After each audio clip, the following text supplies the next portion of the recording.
বিলাসীপাৰাত smart meter বাতিলৰ দাবীত উত্তাল প্ৰতিবাদ।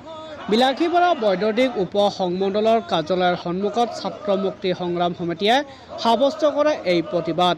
প্ৰতিবাদস্থলীত বিজেপি চৰকাৰ মুৰ্দাবাদ, হিমন্ত বিশ্ব শৰ্মা মুৰ্দাবাদ, শক্তি বিভাগ হাই হাই, শক্তিমন্ত্ৰী নন্দিতা গাল্লচা হাই হাই, স্মাৰ্ট মিটাৰ বাতিল কৰক, স্মাৰ্ট ডকাইতি বন্ধ কৰক আদি বিভিন্ন শ্লোগানেৰে পৰিৱেশ উত্তাল কৰি তোলে।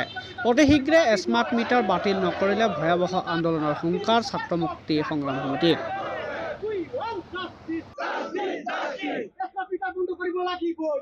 আজি আমি ধুবুৰী জিলা ছাত্ৰ মুক্তি সংগ্ৰাম সমিতিৰ উদ্যোগত বিলাসীপাৰা বিদ্যুৎ উপমণ্ডলৰ কাৰ্যালয়ৰ সন্মুখত আমি স্মাৰ্ট মিটাৰ বন্ধৰ দাবীত আজি আমি 3 ঘণ্টীয়া প্ৰতিবাদী কাৰ্যসূচী ৰূপায়ণ কৰিলোঁ।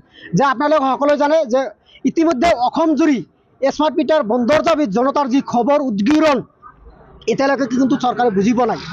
যেতিয়া জনতাৰ খবৰ যি উদ্গীৰণ যেতিয়া ফাটি ওলাব তেতিয়া অসম চৰকাৰে কিন্তু কি কৰিব, টিকি থাকিব নোৱাৰিব।